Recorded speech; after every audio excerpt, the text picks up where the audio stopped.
খিলগাঁয়ের এই চাটমহলের ফুচকা আর চটপটির রিভিউ দেখতে দেখতে আমার আর ঘরে বসে থাকা হইলো না। মনে হইলো যে না, আমার বাসার সামনে আমি আবার ট্রাই না করলে হয়।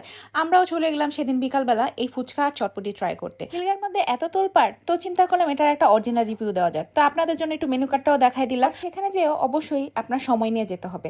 আমি তো ওখানে লাইনে দাঁড়ায় পড়লাম, কারণ এখানে লাইনে দাঁড়ায় পরে অর্ডার দিতে হয়। পরে আমাদের অর্ডারটা দেওয়ার পর দেখলাম 62 নাম্বার সিরিয়ালে আছি। সিরিয়ালে তো আছি ঠিক আছে, কিন্তু এই আমাদের সিরিয়াল আর শেষ হচ্ছে না। অবশ্যই আপনারা সময় নিয়ে যাবেন, না হলে কিন্তু বিপদে পড়তে পারেন। তো আমরা ওখানে যে দই ফুচকা আর চটপটি অর্ডার দিয়েছিলাম। দই ফুচকাটা তো আগে দিয়ে দিয়েছিল, তাও অনেকক্ষণ ওয়েট করার পরে দই ফুচকাটা পেয়েছিলাম। খাওয়ার পর তো ওর রিভিউ ছিল যে না, একদমই মজা না। পরে আমাকে ট্রাই করতে বললো। আমার আসলে কি বলবো, এই দই ফুচকাটার প্রতি আমার আসলে মন উঠে গিয়েছে। আমি জানি না এক একজনের টেস্ট বাট এক এক রকম, বাট এই ফুচকাটা আসলে যেই পরিমাণে হাইপ দিয়েছে এই পরিমাণের মজা ছিল না, যেটা সত্যি কথা। ফুচকাটা খাওয়া শেষে আবার আমরা ওয়েটিং লিস্টে বসে আছি, মানে আবার ওয়েট করছিলাম এই চটপটির জন্য। এসেছিলাম বিকালবেলা, অলমোস্ট সন্ধ্যা হয়ে গেল। পরে চটপটি বানানোটা দেখতে গেলাম। আসলে ওখানে তারা পার্সেলও দিচ্ছিল আর ওখানে কাস্টমারদেরও দিচ্ছিল। আর এত মানুষের ভিড়, মানে বলে বুঝাইতে পারবো না। বিকালে তাও একটু কম ছিল, আর সন্ধ্যা হতে হতে মানুষের মনে হয় ঢলে গিয়েছে।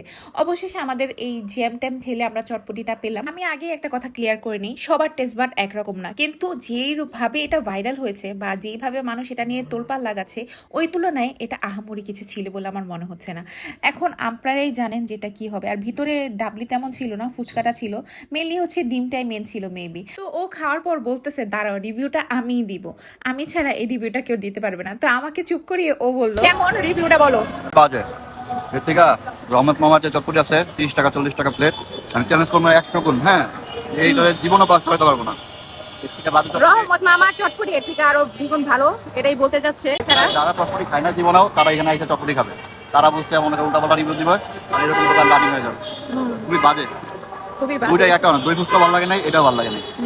আসলে মেন কথা কি, মানুষ এটা নিয়ে যে তোলপাড় লাগিয়েছে সেই অনুযায়ী এটা এত বেশিও মজা না, ঠিক আছে, বাট আহামরি কিছু ছিল না।